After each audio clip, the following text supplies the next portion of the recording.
नमस्कार, स्वागत है आपका एबीपी गंगा में। मैं हूं अवधेश। 7 के समीकरण की शुरुआत करेंगे और सबसे पहले बात करेंगे कोर्ट के आदेश के बाद आज से नए सिरे से ज्ञानवापी परिसर के सर्वे का काम शुरू हो गया है। कोर्ट की ओर से बनाए गए कमीशन ने एक बार फिर से पूरे श्रृंगार गौरी मंदिर और ज्ञानवापी मस्जिद परिसर की वीडियोग्राफी फोटोग्राफी शुरू कर दी है। आज कड़ी सुरक्षा के बीच कमीशन की टीम ने ज्ञानवापी परिसर में दाखिल होकर परिसर के सर्वेक्षण का काम शुरू कर दिया है। ज्ञानवापी परिसर की बैरिकेडिंग के अंदर और तहखाने में पिछली बार कोर्ट कमीशन की टीम को मुस्लिम पक्ष ने जाने से रोक दिया था, लेकिन आज बिना रोक टोक और बाधा के कोर्ट कमीशन के टीम के सदस्यों ने ज्ञानवापी मस्जिद परिसर में वीडियोग्राफी और फोटोग्राफी की। और आज सबसे पहले कमीशन के सदस्यों ने मस्जिद के नीचे तहखाने को खुलवाकर वहां मौजूद 4 कमरों की वीडियोग्राफी और फोटोग्राफी पूरी कर ली। इसके अलावा ज्ञानवापी मस्जिद के पश्चिमी दीवार के सर्वे का काम भी पूरा कर लिया गया है। इस पूरी कार्रवाई के दौरान कोर्ट कमीशन के सदस्यों और शासन प्रशासन के अफसरों के अलावा किसी को भी ज्ञानवापी परिसर में दाखिल होने की इजाजत नहीं थी। हालांकि सर्वे की कार्रवाई के बाद ज्ञानवापी मस्जिद को नमाज अदा करने के लिए खोल दिया गया, जिसके बाद एबीपी गंगा संवाददाता मोहम्मद मोइन भी मस्जिद में दाखिल हुए। देखिए मोहम्मद मोइन की ज्ञानवापी परिसर में आंखों देखी रिपोर्ट।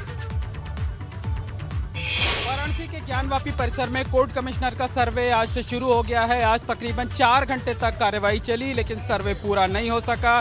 सर्वे कल भी जारी रहेगा और आज जब सर्वे खत्म हुआ उसके बाद मस्जिद को आम नमाजियों और अकीदतमंदों के लिए खोल दिया गया। यहाँ दोपहर को सबसे पहले जोहर की नमाज हुई। जोहर यानी दोपहर की नमाज हुई। दोपहर 1 बजे के करीब अजान हुई और 1:30 बजे नमाज हुई। नमाज में तकरीबन 100 से 125 लोग शामिल हुए। मैंने खुद भी इसी मस्जिद के अंदर नमाज पढ़ी। तमाम नमाजियों के बीच मैंने नमाज पढ़ी और नमाज के दौरान जो वहाँ का वातावरण था वो पूरी तरीके से सामान्य था। ज़्यादातर लोग खामोशी की चादर ओढ़े हुए थे। नीचे जो तहखाने हैं उनके दरवाज़ों पर मैंने नज़र डाली तो लोहे के दरवाजे पर आज नया ताला लगा हुआ था। जो जंजीर थी वो जंजीर भी बदली हुई थी, यानी आज उस जो मेन दरवाज़ा है जो लोहे का है उसे खोल कर रखा गया था, खोला गया था और सर्वे पूरा होने के बाद ताले को फिर से बंद कर दिया गया। इसके साथ साथ जो लोहे के दरवाजे से ठीक बाईं तरफ, मस्जिद के एंट्री गेट से ठीक बाईं तरफ जो लकड़ी के दरवाजे लगे हुए हैं उनमें से भी एक पर लोहे की जंजीर नहीं थी, जबकि कल मैंने देखा था कि वहाँ लोहे की जंजीर लगी हुई थी, ताला वही लगा हुआ था। इसका मतलब आज कम से कम 2 दरवाजे तहखाने के खोले गए। कल सुबह फजर की नमाज होगी, उसके बाद सुबह 8 बजे से एक बार फिर से सर्वे शुरू होगा। दोपहर 12 बजे तक ही सर्वे होगा और उम्मीद इस बात की जताई जा रही है कि कल सर्वे पूरा हो सकता है। Mohammad Moin, ABP news, Varanasi. आज पहले दिन ज्ञानवापी परिसर के सर्वे की कार्रवाई के दौरान प्रशासनिक अधिकारियों की मौजूदगी में कोर्ट कमीशन की टीम ने ज्ञानवापी मस्जिद परिसर की दीवारों को करीब से देखा और बनावट की शैली का भी दीवार के करीब जाकर मुआयना किया और सबूतों को कैमरे में कैद किया।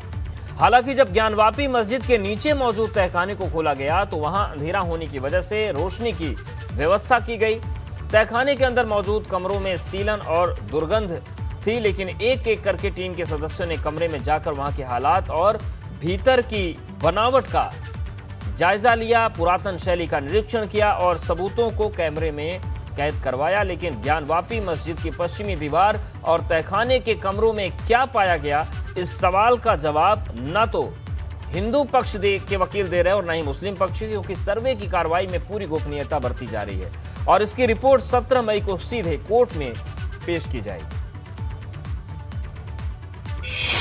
अच्छा, कितना परसेंट अभी तक सही है? ये परसेंटेज मैं नहीं बता पाऊंगा, कमिश्नर बताएगा, लेकिन सर्वे साथी ढंग से हो रही है। सर्वे हुआ 4 घंटे कंटिन्यू सर्वे हुआ, पसीने से भीग गए हम लोग। वादी प्रतिवादी सभी लोग सहयोग किए हैं और सरकार और प्रशासन भी भरपूर सहयोग किया है। सर्वे कार्रवाई शांति ढंग से चल रही है। अभी सर्वे बाकी है। कहाँ का जहाँ सर्वे करने थे वहाँ का हुआ, बाकी चीजें बताना प्रतिबंधित है। यह रिपोर्ट गोपनीय है। हमारे साथ और भी लोग हैं। किस तरह से कार्रवाई अच्छे तरीके से हुई जी। जिस तरह से ये लोग बता रहे हैं कि उनमें विक्ट्री का साइन दिखा रहे हैं। नहीं, ऐसा कुछ नहीं है। जो है वो कोर्ट में आवेगी रिपोर्ट, तब देखा जाएगा। तो ये क्या बता रहा है कि उसमें अंदर जो कुछ नहीं बता रहा है। लोगों को एतराज था। कोई एतराज। कोर्ट का जो डायरेक्शन है उससे हमने कमिश्नर कार्रवाई संपन्न कराया। तो सहयोग किया प्रशासन हम लोगों ने सहयोग किया, आप प्रशासन ने लोगों को कोई बहुत शिकायत- सहयोग किया। आप लोगों को कोई कोई शिकायत? शिकायत नहीं, न प्रशासन से, किसी से नहीं, कोई शिकायत। जो कुछ मिला है अभी कार्रवाई अभी क्या मिला है क्या नहीं मिला है, ये कमिश्नर रिपोर्ट अपनी देगी तब देखा जाएगा इस पर। अधूरी अभी कार्रवाई अधूरी है। अभी कार्रवाई 75% हुई, 25% बाकी है। और इस बीच एक बड़ी खबर आ रही है। आज ज्ञानवापी सर्वे के दौरान विश्व वैदिक सनातन संघ के अध्यक्ष जितेंद्र सिंह भी कोर्ट कमीशन की टीम के साथ मौजूद थे, जिन्होंने सर्वे खत्म होने के बाद ये तो नहीं बताया कि वहां क्या मिला, लेकिन बिसेन ने जरूर कहा कि ज्ञानवापी परिसर में सबकी कल्पना से बहुत कुछ ज्यादा मौजूद है। क्या था जितेंद्र सिंह बिसेन का बयान, देखिए। मीडिया में ये सब बातें नहीं कह सकते, उसके लिए क्षमा चाहते हैं। एक हिंट ना दीजिए, हिंट दे दिया, तहखाने में वो तमाम चीजें दिखाई दी जिसको लेकर आप लोग कह रहे हैं। देखिए, मैं इतना ही कह सकता हूँ कि सभी, मेरी नहीं, मैं सबकी कह रहा हूँ, सबकी परिकल्पना से कहीं अधिक बहुत कुछ है। बहुत बस कुछ आपको दिखाई दिया। नहीं, बस क्या है मैं कुछ नहीं कह सकता। दोनों पक्षों ने अपनी अपनी बात रखी, दोनों पक्षों की सहमति से सर्वे हुआ और कल के लिए क्या बचा है सर? देखिए अभी तो बहुत कुछ बचा है। और ज्ञानवापी सर्वे पर जारी संग्राम के बीच एआईएमआईएम चीफ ने इस मामले को बाबरी विध्वंस से जोड़ दिया। ज्ञानवापी मस्जिद के सर्वे पर सवाल उठाए हुए असदुद्दीन ओवैसी ने कहा कि हमने बाबरी मस्जिद को खोया है और दूसरी मस्जिद को हरगिज नहीं खोएंगे। इतना ही नहीं, ओवैसी ने यहां तक कह दिया कि वाराणसी में ज्ञानवापी मस्जिद थी और रहेगी। साथ ही ओवैसी ने प्लेस ऑफ वर्शिप एक्ट का हवाला देते हुए केंद्र की मोदी सरकार पर कटाक्ष करते हुए कानून के उल्लंघन का आरोप लगाया है। 1991 में इन्हीं मुद्दों के ऊपर जो ये अक्टूबर 21 में जो 5 महिला के पिटीशन डाले, 1991 में इन्हीं मुद्दों पर इलाहाबाद हाई कोर्ट ने स्टे दिया। आप नाम बदल कर कोर्ट जाते हैं, लोअर कोर्ट में आपका इख्तियार है जाने का। आप जाते हैं और जाकर आप कहते हैं कि सर्वे हो और ये आप कमिश्नर हो। ये क्या बात है? वो स्टे है 91 का कि जब 1991 का जो कानून बनाया गया उसमें कहा गया कि मस्जिद हो, मंदिर हो, गिरजाघर हो, कोई भी हो, जो 15 अगस्त 47 को जो थी वो रहेगी, ना उसका नेचर और कैरेक्टर बदला जाएगा। और इसी बात को कानून को सुप्रीम कोर्ट ने बाबरी मस्जिद, राम मंदिर के टाइटल सूट में कहा कि ये कानून सेकुलरिज्म और बेसिक स्ट्रक्चर का हिस्सा है। तो किस बुनियाद पर आप सर्वे करा रहे हैं भाई? इसीलिए हम कह रहे हैं कि हम उस कोर्ट के फैसले को, उससे हमारा इख्तलाफ है, उस कोर्ट के फैसले से हमारा। और अब सुप्रीम कोर्ट में मामला गया है, अब देखते सुप्रीम कोर्ट इस पर क्या फैसला लेता है। वहीं असदुद्दीन ओवैसी के बयान पर भाजपा ने पलटवार कर दिया है। भाजपा प्रवक्ता राकेश त्रिपाठी ने कहा कि ओवैसी सांप्रदायिक सौहार्द बिगाड़ने की कोशिश कर रहे हैं। असदुद्दीन ओवैसी अब भड़काना बंद करे। वो लगातार लोगों को भड़का करके सांप्रदायिक सद्भाव बिगाड़ने की भरसक कोशिश कर रहे हैं। अपने आप को बैरिस्टर कहने वाले असदुद्दीन ओवैसी को देश की अदालतों पर भरोसा करना चाहिए। देश की अदालत का जो भी निर्णय होगा वो सबको सर्वमान्य होगा, लेकिन जानबूझ करके बार बार बाबरी पर सवाल खड़े करके वो सुप्रीम कोर्ट के निर्णय को भी चैलेंज करने का काम करते हैं। क्या उनका सुप्रीम कोर्ट पर भरोसा नहीं है? क्या देश के संविधान में उनका भरोसा नहीं है? वो देश की जनता को भड़काना अब बंद करें। और चलिए सीधे रुख करते हैं वाराणसी का। हमारे सहयोगी मोहम्मद मोइन जुड़ गए हैं। मोइन, जिस तरीके से आज कार्रवाई शुरू हुई, सुबह से ही लगातार निगाहें आप बनाए हुए हैं, क्या कुछ हुआ, क्या क्या चीजें महत्वपूर्ण निकलकर सामने आ रही हैं और अभी क्या स्थिति है वाराणसी में? देखिए अवधेश, आपको बता दें कि बनारस की सुबह तो पूरी दुनिया में मशहूर है, लेकिन बनारस की शाम भी बेहद खूबसूरत होती है। इस वक्त हम मौजूद हैं वाराणसी के सबसे प्रमुख दशाश्वमेध घाट पर। आपकी बात का जवाब देने से पहले मैं एक बार यहाँ पर तस्वीरें दिखा देना चाहता हूँ। हजारों की भीड़ जमा है यहाँ पर और आरती की, जो शाम को आरती होती है, उसकी तैयारी चल रही है। और जो पूरा दशाश्वमेध घाट है बिजली की रंगीन रोशनियों से नहा उठा है और यहाँ की खूबसूरती को देखने के लिए अकेले बनारस शहर और उत्तर प्रदेश ही नहीं बल्कि देश के कोने कोने से हजारों की संख्या में लोग आए हुए हैं। कोई बोट पर सवार है, कोई क्रूज पर सवार है और कोई घाट की सीढ़ियों पर बैठकर इस नज़ारे को निहार रहा है। बात की आपने आज के सर्वे की, तो उस बारे में बता दें कि आज सर्वे सुबह 8 बजे शुरू हुआ, दोपहर 12 बजे तक चला। जो ऊपरी सतह है उसका सर्वे किया गया और आज पहले दिन जो फोकस था तहखानों पर। तहखानों के 4 कमरे हैं, चारों कमरों में सर्वे किया गया। और जो मस्जिद के पीछे की दीवार है, जिसे पश्चिमी दीवार कहा जाता है, जहां एक खंडहर के अवशेष हैं, वो है जो सबसे महत्वपूर्ण दीवार है उसकी वीडियोग्राफी कराई गई। और कल जब सुबह टीम पहुंचेगी, सर्वे टीम, तो वो सबसे पहले मंदिर के ऊपरी हिस्से में दाखिल होगी, यानी उस हिस्से में जहां पर नमाज पढ़ी जाती है, जहां पर एक साथ सैकड़ों अकीदतमंद इकट्ठे होते हैं, इबादत करते हैं, खुदा की बारगाह में सजदे करते हैं, दुआ करते हैं। और कल सबसे पहले उस जगह की वीडियोग्राफी की जाएगी। उसके बाद जो मस्जिद का गुंबद है वो छत तक पहुंचने की कोशिश की जाएगी। आपको बता दें कि मैं आज मस्जिद में गया हुआ था, कल भी मैं मस्जिद में गया, तो मुझे जो नजर आया कि छत तक जाने के लिए कोई सीढ़ी नहीं बनी हुई है। इसका मतलब ये साफ तौर पर है कि कल वहां पर लकड़ी या लोहे की किसी सीढ़ी का मंगाना पड़ेगा और उसके जरिए छत तक पहुंचा जा सकता है। छत पर चढ़कर ही जो गुंबद है उसकी फोटोग्राफी, वीडियोग्राफी कराई जाएगी और जो कोर्ट कमिश्नर है वो उस जगह की तहकीकात यानी पड़ताल कर सकेंगे। तो आज 40% से ज्यादा काम पूरा हो चुका है। चूंकि तहखाने में जो नेचुरल लाइट है, प्राकृतिक रोशनी, वो नहीं थी, तमाम गंदगी थी, तमाम जीव जंतु थे, इस वजह से आज सर्वे का काम उतनी तेजी से नहीं हो सका है। लेकिन उम्मीद ये जताई जा रही है कि जो 60% काम बचा हुआ है वो कल पूरा हो जाएगा और कल दोपहर 12 बजे तक जो सर्वे की कार्रवाई है वो पूरी हो जाएगी और 2 दिन के अंदर रिपोर्ट तैयार करके इसे 17 तारीख को कोर्ट के सामने पेश करेंगे जो कोर्ट कमिश्नर है। कोर्ट कमिश्नर की संख्या अब 1 से बढ़कर 3 हो गई है। हालांकि ये देखना महत्वपूर्ण होगा कि तीनों कोर्ट कमिश्नर अलग अलग बिल्कुल क्या रिपोर्ट देते हैं। शुक्रिया मोइन आपका जानकारी देने के लिए, अपडेट्स देने के लिए और ये शानदार तस्वीरें, खूबसूरत तस्वीरें दिखाने के लिए। और सीधे रुक करते हैं गोरखपुर का, जहां पर मुख्यमंत्री योगी आदित्यनाथ इस वक्त पहुंचे और देखिए बच्चों से उनकी बातचीत इस वक्त चल रही है। और देखिए जो तमाम बच्चे हैं मौजूद हैं उनसे वो बातचीत कर रहे हैं। और जहां भी मुख्यमंत्री दौरे पर जाते हैं उनका बाल प्रेम दिख ही जाता है। तो ये गोरखपुर है, ये तो गृह नगर ही है उनका और अब विधानसभा क्षेत्र भी है। तो वहां पर पहुंचे हैं और जो विकास कार्य हैं उनका निरीक्षण हो रहा है, समीक्षा बैठक भी होगी अधिकारियों के साथ। और गोरखपुर देवरिया 4 लेन की बात करें तो वो जो प्रोजेक्ट है उसको लेकर मुख्यमंत्री ने यहाँ पर बातचीत की है और गोरखपुर दौरे पर वो समीक्षा भी करेंगे। इसके साथ ही साथ कई और महत्वपूर्ण कार्यक्रम हैं जिनमें वो शिरकत करेंगे। और अब बात कर लेते हैं लखनऊ की, जहां पर रक्षा मंत्री और भाजपा सांसद राजनाथ सिंह ने प्रबुद्ध जनों संग संवाद कार्यक्रम में हिस्सा लिया। यहां पर उन्होंने ड्रीम प्रोजेक्ट को लेकर नाराजगी जताई है और भरी सभा में 104 किलोमीटर लंबे रिंग रोड के अधूरे काम को लेकर अपनी बात रखी।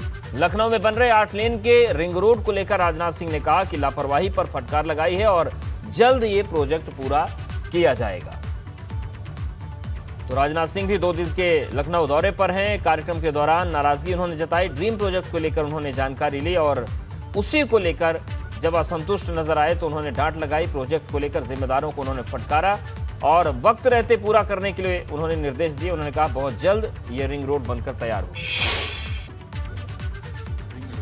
104 किलोमीटर बन रही है 8 लेन की। यह पहला हमारा एक ड्रीम प्रोजेक्ट है लखनऊ संसदीय निर्वाचन और काम चल रहा है। लेकिन यह सच है अब तक वो काम पूरा हो जाना चाहिए और इसके लिए मुझे अपनी तरफ से जो कुछ भी कहना चाहिए मैं उन शब्दों का प्रयोग नहीं करना चाहता हूं। क्या कहा है मैंने, क्योंकि इंटेलेक्चुअल्स यहाँ बैठे हैं, उसके तरह तरह के इंटरप्रिटेशंस भी हो सकते हैं, लेकिन जो कहा जा सकता है और जिस कड़ाई के साथ कहा जा सकता है, जिस शक्ति से के साथ कहा जा सकता है, मैंने किया।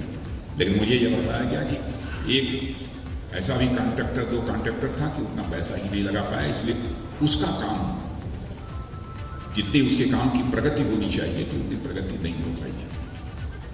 फिर भी national highway authority of India को भी कहा है, कंसर्न मिनिस्टर नितिन जी को भी कहा है, उन्होंने भी इस संबंध में बुलाकर बैठक की है, बातचीत की है। उसकी स्वयं चिंता है और मैं सर्वाधिक चिंतित यदि किसी को रहता हूं तो अपने उस ड्रीम प्रोजेक्ट को लेकर जो हमारी रिंग रोड है 104 किलोमीटर। आपको बिकरू कांड याद होगा, विकास दुबे और उसके गुर्गों को तो किए की सजा मिल चुकी है, लेकिन अब बारी उन सफेद पोशों पर शिकंजा कसने की है जिन्होंने इन अपराधियों को संरक्षण दिया। एक वकील की शिकायत पर बिकरू कांड के अपराधियों को संरक्षण देने वाले अफसरों की उल्टी गिनती शुरू हो गई है। खबर है कि जिन अधिकारियों ने कानपुर में तैनाती के वक्त विकास दुबे के साथ मिलकर अरबों रुपए कमाए वो इंटेलिजेंस की रडार पर हैं। शिकायतकर्ता से शासन ने जांच के लिए सबूत मांगे हैं तो साथ ही इंटेलिजेंस की तरफ से नोटिस देने का सिलसिला भी शुरू हो चुका है। अब इन अफसरों की आय से ज्यादा संपत्ति की जांच करने की तैयारी है। तो सवाल यही था कि बिकरू कांड जब हुआ और विकास दुबे पर शिकंजा कसा गया तो ये माना जा रहा था कि सफेद पोशों को भी पकड़ा जाएगा। हालांकि उन पर कार्रवाई बाकी थी, लेकिन अब वो कार्रवाई भी शुरू हो चुकी है। गुरु कांड में आरोपितों की मददगार पुलिसकर्मियों एवं कई आईपीएस अधिकारियों को एसआईटी जांच द्वारा दोषी पाया गया था। इन पर लघु दंड, बृहद दंड एवं सूक्ष्म दंड की सिफारिश की गई थी। ड्रोग के संबंध में मेरे द्वारा भी कई बार शिकायतें कही गई थी, जिसका संज्ञान माननीय मुख्यमंत्री जी, माननीय एसीएस होम श्री अवनीश अवस्थी जी द्वारा लिया गया। जांच के संबंध में आदेश जारी किया था एवं शपथ पत्र मुझसे मांगा गया था, साक्ष्य मांगे गए थे, जो मेरे द्वारा दे दिए गए हैं और आगे की कार्रवाई शासन द्वारा प्रचलित की जाएगी। और मेरठ की बात करते हैं। मेरठ के आशा ज्योति केंद्र में औचक निरीक्षण हुआ है। राज्य महिला आयोग की उपाध्यक्ष ने औचक निरीक्षण यहां पर किया है। आशा ज्योति केंद्र से नदारद मिली सेंटर मैनेजर आरती त्यागी। सेंटर आने की बजाय घर से ही आशा ज्योति केंद्र चल रहा था। डीएम ने इस पूरे मामले पर जांच बिठा दी है। तो मेरठ में औचक निरीक्षण हुआ है और लापरवाही पाई गई है। मेरठ के आशा ज्योति केंद्र में औचक निरीक्षण किया राज्य महिला आयोग के उपाध्यक्ष ने और यहाँ पर ज्योति केंद्र से सेंटर मैनेजर आरती त्यागी नदारद की। कब आती है?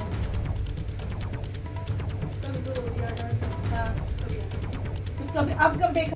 ये बोलो फोन आ रहा है आपका 2 बार, बताइए क्या बात है? अच्छा मैम, आपकी कॉल आ रही थी 2 बार। क्या नाम है आपका? अनीता जी। अनीता जी, यहाँ की सेंटर मैनेजर कौन है? इसको मास्क उतार लो जी। बताइए कौन है यहाँ सेंटर मैनेजर? आपने आखिरी बार उनको यहाँ कब देखा था?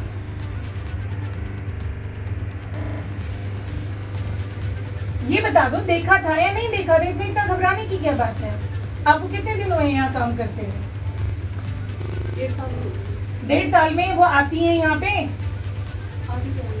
कब आती हैं?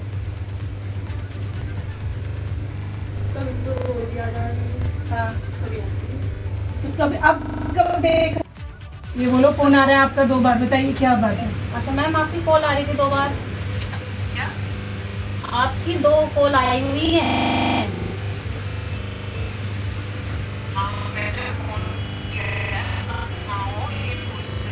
मैम मैं तो ऑफिस में हूँ। तो देखिए, ये तस्वीर है मेरठ की और यहाँ पर जो सेंटर की मैनेजर वो आती नहीं। सनुज हमारे साथ जुड़ गए हैं। सनुज, ये पूरा मामला क्या है? ये जो आशा ज्योति केंद्र है यहाँ पर किस तरीके से काम होता है और जब पहुंची राज्य महिला आयोग की उपाध्यक्ष तो क्या कुछ हुआ यहाँ पर? आशा ज्योति केंद्र की जो बात की जा रही है, ये आशा ज्योति केंद्र राम भरोसे चल रहा था और इसकी जो तस्वीर है, इसकी जो हकीकत है, जब राज्य महिला आयोग की जो उपाध्यक्ष है सुषमा सिंह जब यहाँ का औचक निरीक्षण करने पहुंची तो तस्वीर पूरी तरीके से साफ आ गई। जो यहाँ की सेंटर हेड है आरती त्यागी, वो अपने रूम में थी ही नहीं और जब उनके बारे में जानकारी जुटाई गई, उनका रजिस्टर देखा गया तो उस पर भी एब्सेंट और प्रेजेंट कुछ लिखा ही नहीं गया था। जो कर्मचारी है, जब उनसे बात की गई तो शुरू में तो वो घबराए, लेकिन पूरी तरीके से तस्वीर साफ कर दी कि वो 3 महीने से आई ही नहीं है और घर से सेंटर चला रही है। और जो उपाध्यक्ष महोदय है, उनका पारा इस बात को। बिल्कुल, सनुज हमारे साथ बन रही है राज्य महिला आयोग की उपाध्यक्ष सुषमा जी जो हमारे साथ जुड़ गई हैं। सुषमा जी, स्वागत है आपके एबीपी गंगा पर। आप जब आशा ज्योति केंद्र में पहुंची तो किस तरीके की तस्वीर आपको वहां पर देखने को मिली? आपका बहुत बहुत धन्यवाद, आपने मुझे इस विषय में जोड़ा जी। मैं लगातार 4 साल से पश्चिम उत्तर प्रदेश और ब्रज में निरीक्षण करती हूँ, क्योंकि हम 2 उपाध्यक्ष हैं जी।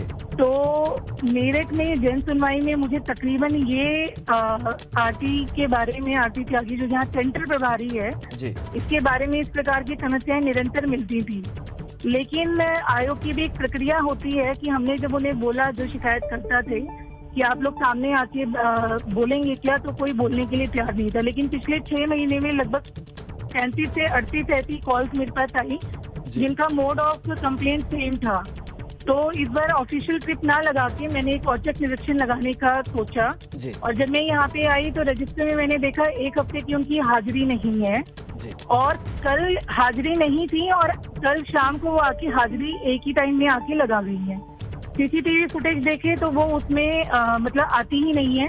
कर्मचारियों से पूछा तो उन्होंने बोला कि उन्होंने 6 महीने से उनको देखा ही नहीं है, ऑफिस टाइम पे वो नहीं आती हैं। यहाँ कर्मचारियों का ऐसा भी कहना है कि जिला प्रोबेशन अधिकारी को लगातार ऐसा सूचित किया गया है, लेकिन उन्हीं को प्रताड़ित कर दिया जाता है। बिल्कुल। लेकिन एक सबसे हैरानीजनक बात ये है कि वो ऑफिस से अपना घर जो है, घर से अपना ऑफिस चला रही हैं। बिल्कुल। तो अब मैम इन पर कार्रवाई क्या होगी? और जैसा कि बताया कि कुछ अधिकारी जिनके संज्ञान में था उन्होंने भी कुछ नहीं किया, तो इन पर कार्रवाई होगी क्या? मेरे साथ इस समय एडीएम सिटी भी हैं, यहाँ के जो डीएम हैं दीपक मीना जी, वो काफी अच्छे अधिकारी हैं। जैसे ही मैंने उनको संज्ञान में ये मुद्दा दिया तो उन्होंने एडीएम सिटी हैं जो दिवाकर जी, उनको यहाँ पे भेज दिया है। मेरे निरीक्षण में वो भी हैं साथ में जी। और जो भी लापरवाही है यहाँ पे और अनियमितताएं हैं उनको नहीं बर्दाश्त किया जाएगा। ये एक ऐसी सरकार है जो पारदर्शिता से काम करती है और हमारी वन स्टॉप सेंटर की योजना केवल महिलाओं को जो सुरक्षा और जो उनको सुविधाएं देने के लिए बनी थी। तो इस प्रकार के जो कुछ लोग हैं, क्योंकि पूरे मेरी मॉनिटरिंग में आज तक कभी मैंने ऐसा सेंटर नहीं देखा है, पहली बार ऐसा हुआ है कि किसी सेंटर में इतनी अनियमितताएं। बिल्कुल। और मैम आपने इस मामले का संज्ञान लिया, इसके लिए आपका शुक्रिया, क्योंकि इन चीजों पर संज्ञान लेकर एक्शन हो तो शायद व्यवस्था सुधरेगी। धन्यवाद हमसे जुड़ने के लिए और बातचीत करने के लिए। तो ये मेरठ की तस्वीर थी और औचक निरीक्षण में आशा ज्योति केंद्र का सच सामने। राष्ट्रगान गाने को लेकर यूपी मदरसा बोर्ड शिक्षा बोर्ड के आदेश का असर अब प्रदेश के मदरसों में तेजी से दिख रहा है। प्रदेश के हर मदरसे से अब राष्ट्रगान की तस्वीरें सामने आने लगी हैं। आपको हम मदरसों में राष्ट्रगान की तस्वीरें दिखा रहे हैं। पहली तस्वीर आगरा की है। आगरा के मदरसा मोइनुल इस्लाम में राष्ट्रगान गाया गया। इस दौरान मदरसे में यूपी अल्पसंख्यक आयोग के अध्यक्ष अशफाक सैफी राष्ट्रगान में शामिल हुए। दूसरी तस्वीर आपको मुजफ्फरनगर की दिखा रहे हैं, जहां पर मदरसा कद्दूसिया जैनुल अबेदीन में छात्र छात्राओं ने राष्ट्रगान गाया। ऐसी ही तमाम तस्वीरें प्रदेश भर से सामने आ रही हैं।